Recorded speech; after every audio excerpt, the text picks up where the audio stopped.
Friends, मेरा नाम है उत्कर्ष सिंह और मैं स्वागत करता हूँ आपका हमारे इस प्यार से चैनल संघर्ष पर। आज हम लोग कुछ इलेक्ट्रोमैग्नेटिज्म पे सवाल देखने वाले हैं। चलिए, इलेक्ट्रोमैग्नेटिज्म इलेक्ट्रिक फील्ड के साथ ही आता है टॉपिक। बेसिकली नाम में ही देख सकते हैं, इलेक्ट्रिक लिखा हुआ है, छुपा क्या हुआ है। तो बेसिकली हम लोग सबसे पहले इलेक्ट्रोस्टैटिक्स करते हैं, फिर कैपेसिटेंस करते हैं, फिर इलेक्ट्रिक करंट करते हैं, फिर आता है हमारा टॉपिक इलेक्ट्रोमैग्नेटिज्म। काफ़ी बढ़िया टॉपिक है, स्कोरिंग होता है। अगर आपको कुछ बेसिक से फॉर्मूलेज अच्छे से पता हो तो काफ़ी बढ़िया होता है।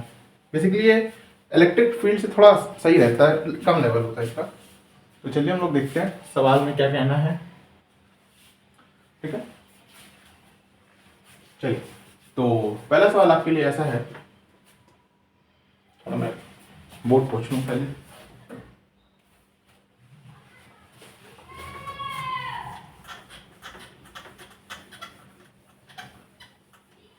हाँ जी, सूत्र। चलिए, तो बात यह है कि आपके पास थोड़ा बढ़िया सवाल है, ध्यान से।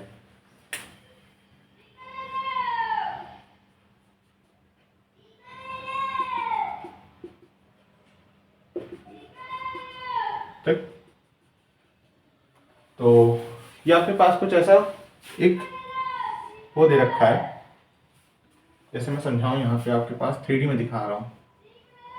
ठीक है, ठीक है, फील आ रही 3D वाली। मतलब एक ये टेबल पे जैसे एक कॉपी नहीं रखी होती है, वैसे कुछ रखा है। पास समझ जाओ तो फील आ रही है। जैसे एक टेबल है मान लीजिए, उसके ऊपर एक कॉपी ऐसे नहीं रखी रहती है, वैसे रख दिया। अच्छा, तो बेसिकली एक सरफेस है, मैं ये क्या समझाना चाह रहा हूँ। अच्छा, करंट इसके अंदर जा रहा है। अंदर कैसे जा रहा है? अंदर, अरे जैसे आपको मैं दिखाता हूँ, कॉपी ले लूँ। हाँ जी, ठीक, जैसे ये आपको दे रखा है कॉपी। मैंने एक मान लीजिए सरफेस है, ठीक, मेरा हाथ सरफेस है, इस पर कॉपी रखी है। करंट ऐसे जा रहा है अंदर की तरफ, वही बोर्ड में दिखा रहा हूँ मैं। ठीक,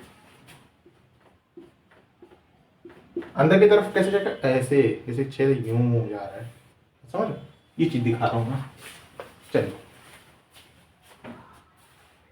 चलिए, तो अगर ये बात है तो आपको दे रखा है पर मीटर में आपका आई एम्पेयर पर मीटर है, यानी कि अच्छा ये लंबा जाता जा रहा है, बोर्ड में दिखाएंगे नहीं, यानी कि बहुत बड़ी सी शीट है आपके पास, बहुत बड़ी सी, ठीक, बहुत बड़ा सा एक सरफेस, बहुत बड़ा सा। आई एम्पेयर पर मीटर अंदर जा रहा है, यानी कि पर मीटर इसका जो पर मीटर होगा उसमें आई एम्पेयर अंदर की तरफ जा रहा है। यानी मान लीजिए पर मीटर इतना है, तो इतने रीजन में आई जो है अंदर की तरफ जा रहा है। ठीक है, ओके, ठीक है, बात समझ में आई। बेसिकली ये सब आपकी बुक्स में दे रखा होता है, मेरे ख्याल से ऐसा केस होता है। अब इसके ऊपर, इसके जस्ट ऊपर नहीं, जैसे मैं समझाऊं कैसे। हाँ, मान लीजिए यहां पे दिखाता हूं, ठीक है, अंदर की तरफ जा रहा है। ठीक है, अब इसके ऊपर, मतलब टच करते हुए नहीं, थोड़ा हवा में, जैसे कॉपी ऐसे रख दी अंदर की तरफ, इसके हवा में। ठीक, यहाँ पे मैग्नेटिक फील्ड कितनी होती है?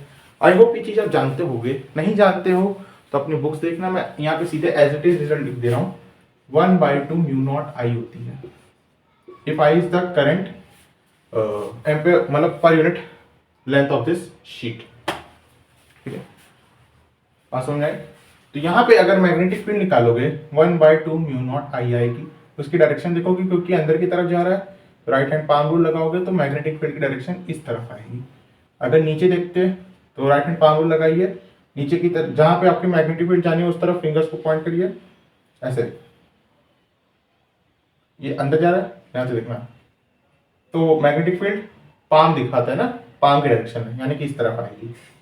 आई होप ये सब आपने अपनी एनसीईआरटी की बुक्स में या जो भी बुक्स फॉलो कर रहे हैं सब बताए थे, राइट हैंड पाम रूल, और भी तरीके होते हैं, है ना, फ्लेमिंग राइट हैंड रूल, क्या क्या नाम होता है, राइट हैंड, लेफ्ट हैंड, मतलब बहुत सारे होते हैं। मैं एक रूल फॉलो करता हूँ ताकि कंफ्यूजन ना हो। आप जिस डायरेक्शन में करंट है, थोड़ा इलेबोरेट कर देता हूँ, उसमें थंब रखिए। जिस डायरेक्शन आपको मैग्नेटिक फील्ड बतानी है उसमें फिंगर्स पॉइंट करिए, तो जो आपका पाम होगा वो मैग्नेटिक फील्ड की डायरेक्शन देगा। देखिए, नीचे की तरफ पाम इस तरफ आ रहा है, इसलिए इस तरफ मैग्नेटिक फील्ड होगी।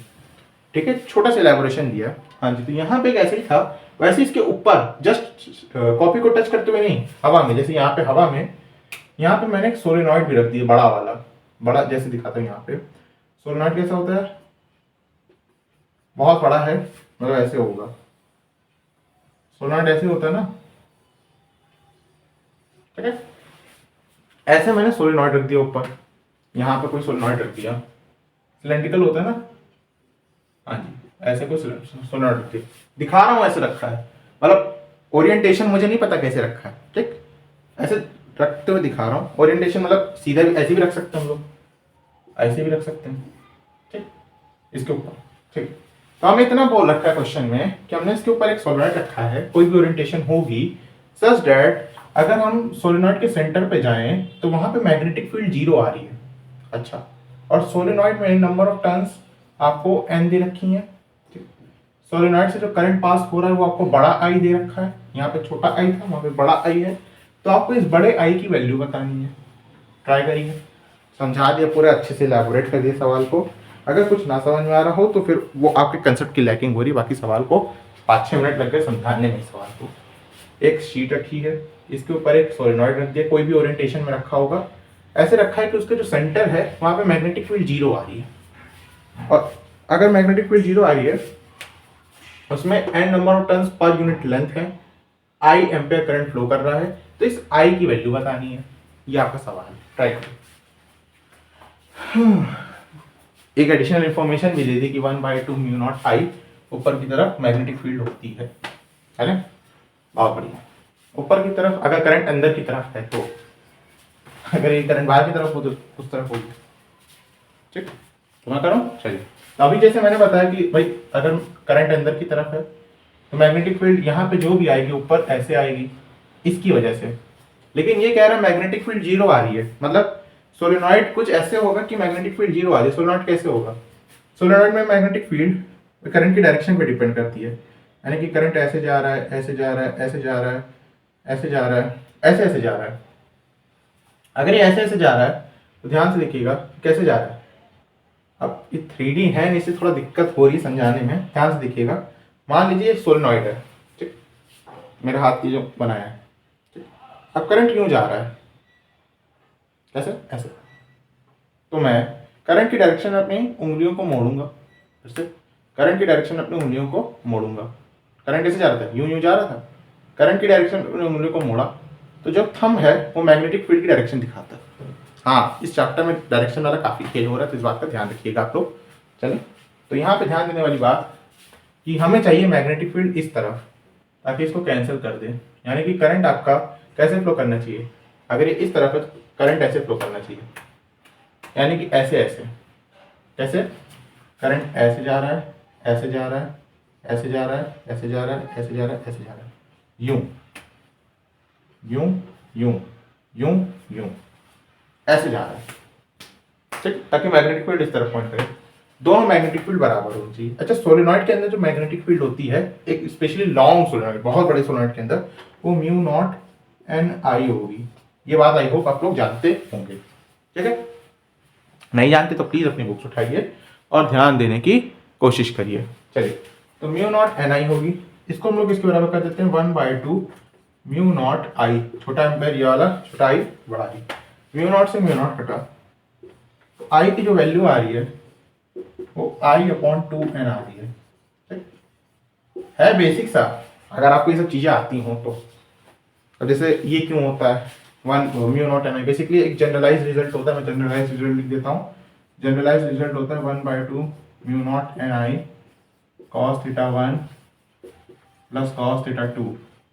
अब जिसको ये आता है वो सोलेनॉइड के सारे केसेस खेल लेगा, लेकिन अब ये कैसे आया, वही बात इलेबोरेट करना, समझाना, वही कर तो दें, लेकिन टाइम का है, वो आप लोग अपनी बुक से भी देख सकते हैं। बेसिकली ये सब आपको याद होना चाहिए, ठीक है।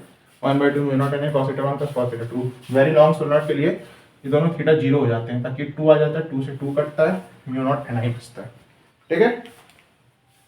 चलो यही दिखा देते हैं इस वीडियो में कैसे आएगा, बड़े सोलेनॉइड के लिए दिखाएंगे इसे, बाकी आपको इलाबोरेट अपना करना पड़ेगा। चलिए, तो हमारे पास बड़े सोलेनॉइड के लिए दिखा देते हैं। ताकि क्योंकि अब हम लोग इलेक्ट्रोमैग्नेटिज्म स्टार्ट कर रहे हैं तो आगे दिक्कत ना हो। वैसे मैं मान कर चल रहा हूँ कि अब अगर ये देखने आते तो ये सब आपको आता होगा। चलिए, तो ये चीज़ कैसे इसका मैं एक रिजल्ट निकाल रहा हूँ जब आपके पास बहुत बड़ा सोलेनॉइड हो तो। एज अ जनरल रिजल्ट आप लोग बाद में अपनी बुक से देख लीजिएगा। तो बहुत बड़ा, मतलब इन्फिनिटी को एक्सटेंड कर रहा हूँ। यहाँ पे मैं एक छोटा पोर्शन दिखा दे रहा हूँ सोलेनॉइड का, और छोटा पोर्शन, ठीक है। इसका सेंटर है सोलेनॉइड का, ये बहुत लंबा चलता जा रहा है आगे, इनफाइनाइट तक जा रहा है, ठीक है। इसका एक छोटा पोर्शन मैंने ले लिया यहाँ पे। अच्छा, तो मैं मान के चल रहा हूँ कि मुझे यहाँ पे मैग्नेटिक फील्ड चाहिए सेंटर पे, ठीक है। अंदर वो है, क्या कहते हैं,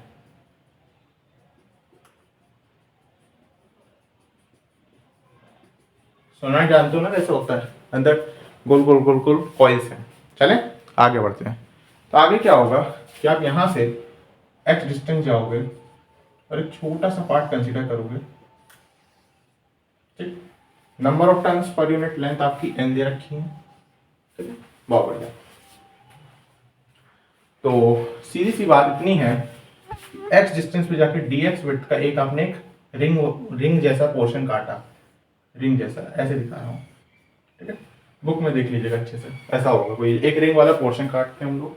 अच्छा, अब रिंग की वजह से जो मैग्नेटिक फील्ड होती है उसकी एक्सेस पे, जैसे कि एक इलेक्ट्रिक फील्ड की वजह से एक जब रिंग की वजह से इलेक्ट्रिक फील्ड निकालते हो एक्सेस पे तो एक फॉर्मूला आता है। इसकी वजह से जो फॉर्मूला आता है वो ये आता है कि म्यू नॉट, जो आई करंट फ्लो कर रहा है, आर स्क्वायर जिसका रेडियस है by 2 R square plus x square की पावर में 3/2। ये बात समझ में आई आपको? Mu naught I are square by 2 R square plus x square की पावर में 3/2, जो एक्स क्या होता है, डिस्टेंस होता है इस रिंग से आप कितनी दूर निकालना चाह रहे हो मैग्नेटिक फील्ड, ठीक। बहुत बढ़िया, ये रिजल्ट भी आपको याद होना चाहिए, एकदम टिप पे होना चाहिए। चलिए, तो हमारे पास क्या दे रखा है, अच्छा, एक कॉइल में आपके पास आई करंट है, एक कॉइल में, एक कॉइल ऐसे तो नहीं बनाई ये वाली, ठीक है। Number of turns per unit length n है, तो इतने रीजन में कितने होंगे भाई, पर यूनिट लेंथ में n टर्न्स है, तो dx लेंथ में कितने टर्न्स होंगे, n इंटू डी एक्स करोगे, और बढ़िया। तो एक कॉइल में आई करंट है तो इतने में आई करंट फ्लो कर रहा होगा, बहुत बढ़िया। तो इतने वजह की एक रिंग जैसे बन रहा है, इसकी वजह से जो यहाँ पे मैग्नेटिक फील्ड आएगी, फील लीजिएगा प्लीज, एक रिंग जैसे ये नहीं बन रही, एक रिंग जैसा पोर्शन बना, पीछे भी जा रहा है, उसके एक्सेस पे ये पॉइंट लाई कर रहा है, उसकी वजह से जो यहाँ पे मैग्नेटिक फील्ड आएगी वो कितनी आएगी, म्यू नॉट आई कितना आ रहा है, आई एन डी एक्स, ठीक है। इतना करंट आ रहा है, इतना करंट आ रहा है, इसकी जो रेडियस होगी वो आर स्क्वायर होगी, हाँ जी बिल्कुल, upon R square 2 R square plus x square की पावर में 3/2। इसे आप इंटीग्रेट करेंगे कहाँ से कहाँ तक, माइनस इनफाइनाइट से इनफाइनाइट तक, ठीक है। तो आपका आंसर आएगा, दिखा देते हैं, रब कर देता हूँ।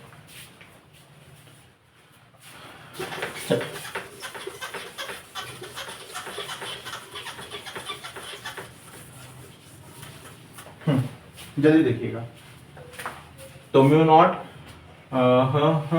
एन आई आर स्क्वायर बाहर निकाल लो, mu naught N I are square upon 2 बाहर निकाल लो, integration d x upon speed लगेगा r square plus x square की पावर में 3/2 माइनस इनफाइनाइट से इनफाइनाइट। अच्छा, ऐसा कभी भी केस आना चाहिए तो आपको अगर इंटीग्रेशन अच्छे से पढ़ा होगा तो वो एक्स को यहाँ पे आर टेन थीटा सब्स्टिट्यूट करेगा, जिसकी वजह से क्या होगा, mu naught N I are square by 2, R square बाहर निकलेगा तो आर क्यूब रह जाएगा, ठीक है। इंटीग्रेशन डी एक्स जो आएगा वो आर, एक्स को अगर आर टेन थीटा मानोगे तो डी एक्स जो आएगा R sec square theta D theta आएगा, और बढ़िया। अपॉन में बात करोगे तो यहाँ पे 1 plus tan square theta sec square theta sec cube theta. Please ये सब मैं बहुत बार कर चुका हूँ, इसलिए स्पीड में मत जाइएगा, कैसे कर रहे हैं इतना ध्यान से करिएगा। इंटीग्रेशन बेसिकली मेरा फेवरेट टॉपिक है, इसलिए बहुत जल्दी कर लेते हैं। म्यू नॉट एन आई अपॉन 2 इंटीग्रेशन, ये कटेगा कॉस थीटा डी थीटा आएगा। अच्छा, लिमिट्स चेंज कर देते हैं, यहाँ पे आ जाएंगी -π/2 से π/2, कैसे आई देख लीजिए, जब आप x की वैल्यू यहाँ पे इन्फाइनाइट रखोगे तो इन्फाइनाइट कब होता है थीटा के π/2 पे, माइनस इन्फाइनाइट रखोगे माइनस इन्फाइनाइट कब होता है जब थीटा यहाँ पे माइनस π/2 हो, इसलिए यहाँ पे माइनस π/2 से π/2। अब यहाँ पे दो तरीकों से कर सकते हो, या तो cos थीटा को sin थीटा करो या तो सीधे ग्राफ देख लो माइनस π/2 से π/2 के बीच में cos थीटा ऐसा होता है। तो ये जो एरिया है दोनों ऊपर की तरफ है और ये भी 1 होता है एरिया, ये भी 1 होता है, यानी कि 2 आएगा इसका mu naught NI upon 2 into 2 कटा कटा आपके पास जो आंसर आ रहा है म्यू नॉट NI आ रहा है, जो कि मैंने थोड़ी देर पहले लिखा था। एक स्पेशल रिजल्ट है, जो जनरल रिजल्ट था वो मैंने लिख दिया है, उसको भी ट्राई करिएगा कैसे निकाला जाता है। इन क्वेश्चंस की प्रैक्टिस करते रहिए। आज हमने इलेक्ट्रोमैग्नेटिज्म स्टार्ट कर दिया है। खेलते रहिए, हंसते रहिए, पढ़ते रहिए। ओम साई राम।